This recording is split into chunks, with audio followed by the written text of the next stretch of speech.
You're a voice of reason. How do we fix this world? We're in a mess. This is a weird time to be alive, isn't it? Yeah, it's getting weirder too.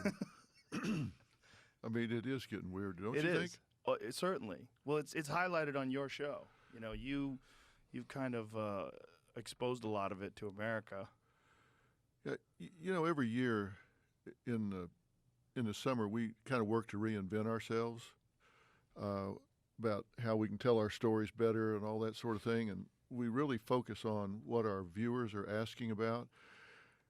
And I have to tell you, this year the questions really changed because we still deal with human functioning, marriage and family and all that. But in addition to that, the questions we got over the summer this year started really changing. Like, are we going to make it? Are we going to survive? What are we safe? Are our kids safe? Are they safe in school? What are they being taught in school? Should we be going down there and seeing what they're teaching them? What's happening as far as values in this country? I mean, people started asking different questions, and so I changed everything. I used to have that studio audience out in the bleachers out there. I moved everybody on stage, and we're just having a focus group every day. I got like 110 people up there in a focus group, and letting them talk and ask questions because they're really concerned. And I just said, I can't take it anymore. I'm going to start talking about the social issues along with everything else, because if you even took psychology in high school, or you took Psych 101, one of the first fundamental principles you learned was you don't reward bad behavior, right? Right. You don't reward bad behavior. I mean, the world is a meritocracy, and we've somehow lost that. All of a sudden we're paying people not to work more than they get if they work. And then we say, what happened to the supply chain? Well, you paid everybody not to work. That's what happened to the supply chain.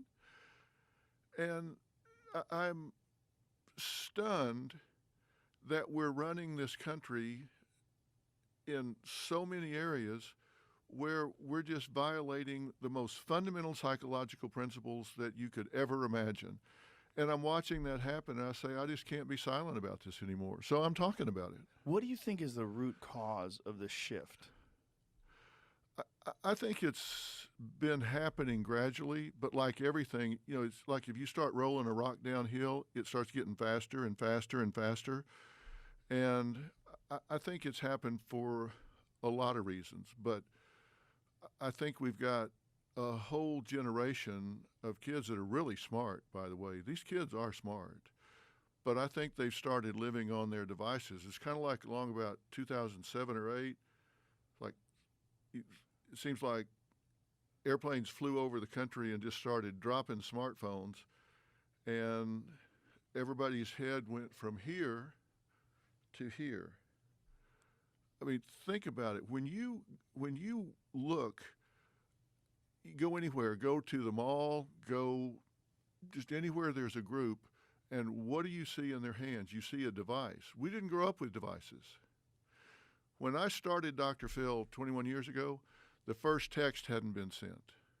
There were no social media platforms. None of that stuff was going on. Technology's great. Listen, I love technology. But we've got generations that started living virtually.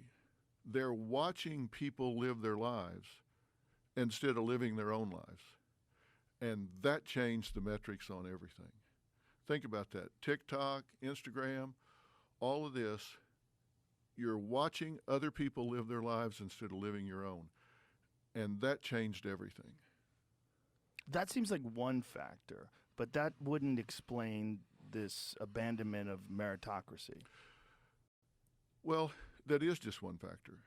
You're exactly right. But there's something else that I think has come along with it, and we've got a generation of what I call concierge parents that are running interference for their kids. And look, the way you learn about yourself, the way you make attributions to yourself about yourself, is the same way you make attributions about other people.